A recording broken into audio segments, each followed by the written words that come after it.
Hi guys! Welcome to Mama G's channel. So for today's video guys, tayo ay may pa-travel. Yes guys, minsan lang ito mangyari. Kasi yung asawa natin, hindi siya mahilig mag-travel. Pero sa mga sitwasyon na merong mga appointments or mga important matters, okay naman siya. So ngayon, tayo ay papuntang Cebu City. Yes, kasi meron tayong appointment for passport appointment. So kailangan nating may pa-appearance doon. O, diba?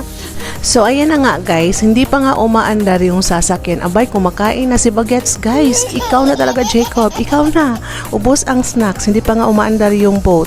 And yeah, ayan, titingin-tingin muna tayo sa harap ng sa plaza yan guys. So, kita yung hotel. And sana pag nasa laot na tayo mamaya, hindi siya maalon kasi guys, kung hindi nyo alam, lipungon mi guys. Malipong mi. Pag too much lipong, masukan na gid guys. O diyan, nagkuan siya, nagsa-selfie lang muna ako dito. Chine-check ko ang aking face kung medyo oily pero dry yung aking lave guys. Kumusta ang ating mga lave for today's video? And ayan guys, inutusan ko si daughter na i-video si Jacob kasi after niya mag-snacks tapos uminom ng water, abay, nakatulog guys kasi anong oras naman to? Siguro around 2 na siya. So ayan, nagsisiesta sa Jacob, natutulog, and talagang tutok na tutok sa amin yung araw guys. Kasi nasa kami, right side nakaupo, and ayan, shout out sa likod. May nagbe-wave pa talaga. And ayan guys, andito na tayo, malapit na tayo sa Cebu City. Cebu na ata to, diba?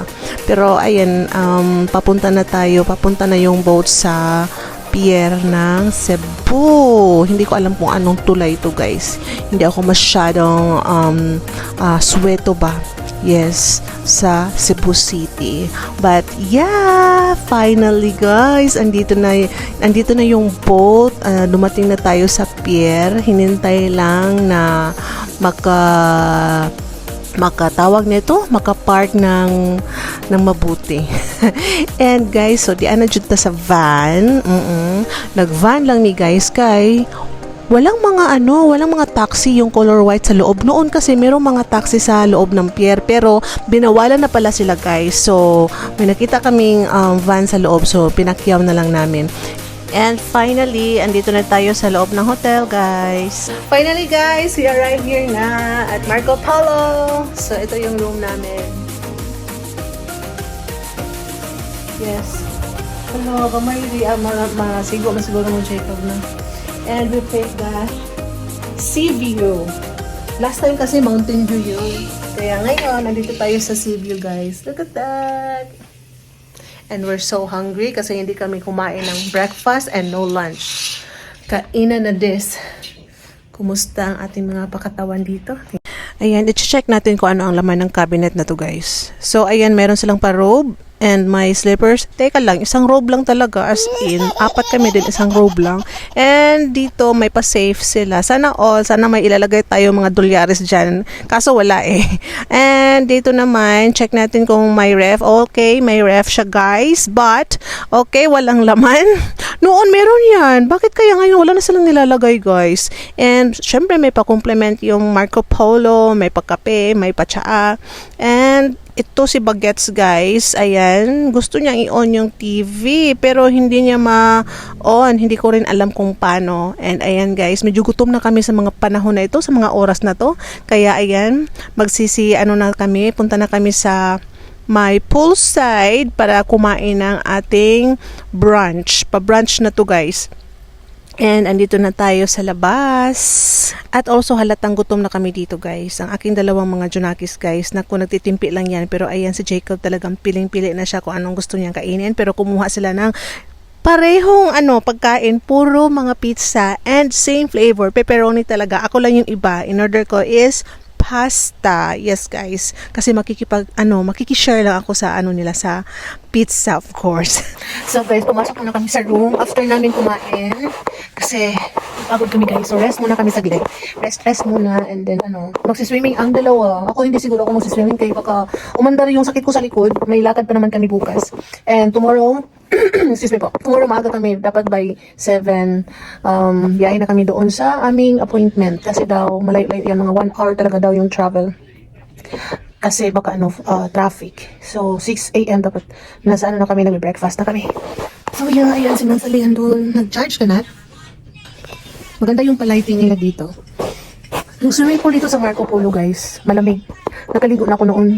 Pero, yun, hindi ako, pag malamig yung tubig, hindi ko carry. Kandingon si ako. Ang taba-taba ko na. Marami yung nakain ko, nag-grave ako ng carbonara. So, carbonara yung pinuha natin, guys. And also, kumain din ako sa kanilang pizza. Imagine, tatlong pepperoni yung in-order nila. And then, kumuha din tayo ng calamaris. Yes, Jacob. Maganda yung view naman dito kasi sa sea view talaga. Para maiba naman kasi palagi na lang kami doon sa palagi na lang doon sa mountain view. Paborito kasi ni asawa ang Marco Polo, guys. Gusto sana namin i-try yung iba. Ayaw niya. So, okay lang. At nakapagpahinga nga kami, guys. Tamang-tama na yung pahinga namin. At itong dalawa, excited talaga sila na maka-swimming na. So, ayan na, guys. Ready na talaga sila. And of course, kami ni asawa, kasama kami doon. Babantayan namin yung dalawa. And dito kami sa basement dumaan, guys. Kasi diretso to siya papuntang pool. And ayan, excited na yung isa. Ayan, una na talaga siya. Pagdating namin dyan, tumalon talaga agad siya. Ikaw na talaga, Jacob.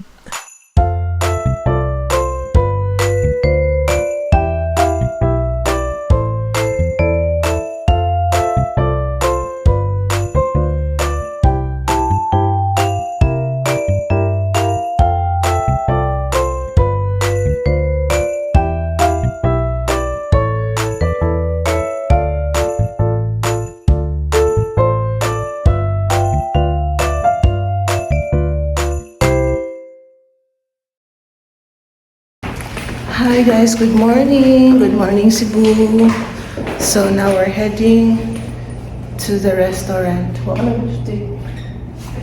Yan ako, tanatagi. 2, 1. So ayan guys, andito na tayo sa restaurant and of course, every breakfast meron silang pa-buffet dito guys. And that's what we like about Marco Polo, yung nila pa-buffet, and we really love the foods. And ito kumuha tayo ng oatmeal with mango and some other fruits with it. And ayan guys, kukuha din tayo ng croissant. Wow, may pa-croissant talaga. And marami pa sila mga pastries dito. Pero of course, hindi natin kayang ubusin bawat isa. So, isa lang yung kinuha ko dyan. And punta pa tayo sa ibang station ng dessert. So, ayan guys. And of course, kunti lang yung kinain namin dito kasi may lakad pa kami guys. Kailangan naming pumunta sa ating appointment. And yeah, andito na tayo sa van guys. We're heading na doon sa DFA.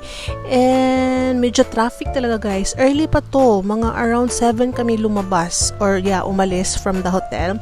Actually, 9 pa yung appointment namin. Kaso medyo ako, worry freak ako guys na malate. Excited magka-passport, diba? But yeah, meron kaming tao na contact yung agency na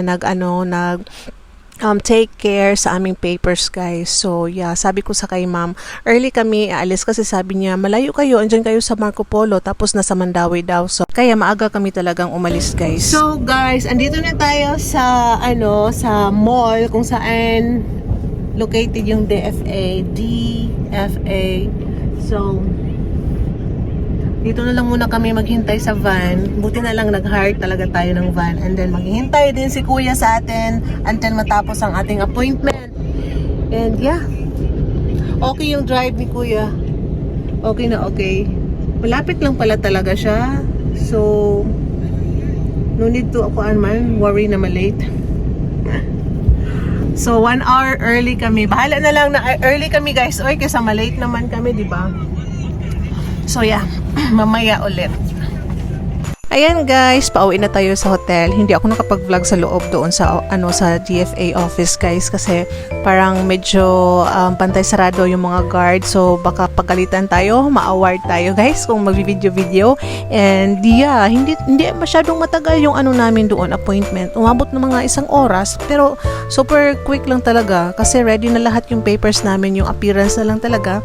And I'm so thankful kay Ma'am Con. Thank you so much Ma'am Con. Talagang sulit talaga yung pag-hire namin sa'yo. Thank you so much. And right now, Nasa hotel na tayo guys. Ayan, naglalaro tayo ng ganda-gandahan. Salamat naman sa aking anak. Si Jacob talaga yung nito guys, nag-video. Wow, meron talaga siyang talent mag-video guys. Ayan, hindi ako masyadong gumagamit ng cinematic, pero result niya is very maganda. Ikaw na talaga Jacob. May talent talaga siya guys ng mga ganyan-ganyan. So ayan, yung mga bagets nag-video, nag-YouTube lang sila.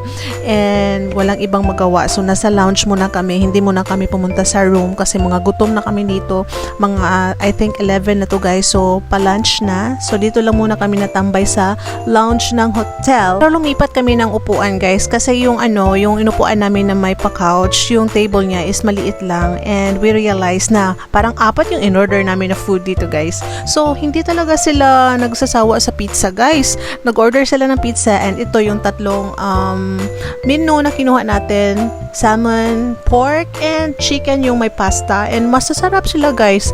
Masarap, and at the same time, masarap yung presyo guys.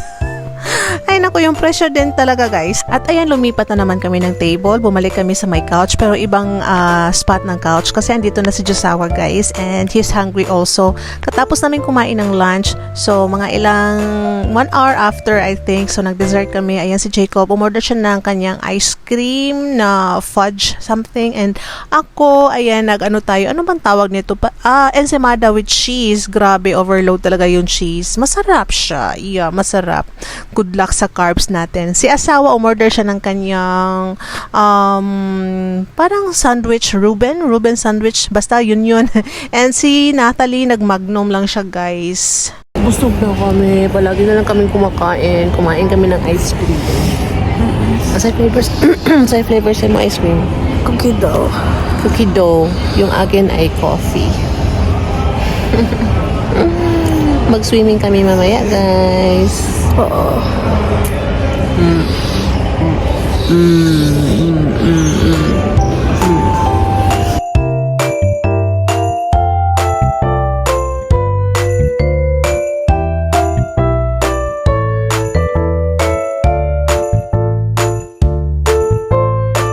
Naggutom ang dalawa sa kakaligo guys, so umorder tayo ng pepperoni pizza. Talagang all-time favorite talaga nila ang pepperoni flavor na pizza. Kayo na talaga mga bagets.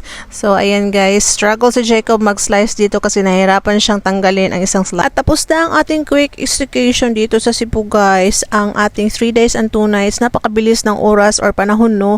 Uwian na naman, and at least kahit saglit nakapunta tayo dito sa Cebu. And very solid naman kasi successful ang ating pagkuha ng ating passport, and hintay lang kami kung kailan ang release. So ngayon nasa pier na tayo guys. Nakita nyo ba kung gaano ka-crowded sa loob? And I noticed marami mga AFAM talaga ngayon dito, at tiningnan ko kung saan sila nakalinya na gate. Papunta pala silang Tagbilaran, Bohol. Hindi pa kami nakapunta doon. Matry nga one day. Sana nga makapunta. Pero maganda daw doon sa Bohol guys. Sana all. Hindi na talaga mapipigilan ang pag-uwi natin guys, dahil andito na tayo sa boat at we're heading na to Ormoc City. So ang travel from Cebu to Ormoc is like 3 hours. So yung namin, pag-alis is around 4 p.m. So makakarating tayo ng 7, so gabi na yan guys. But yeah, medyo pagod, pero at least worth it kasi okay yung mga lakad, successful ang ating pa-passport appointment, and I hope hindi lang hanggang Cebu yung ating paggala next time. So thank you so much for watching. Bye!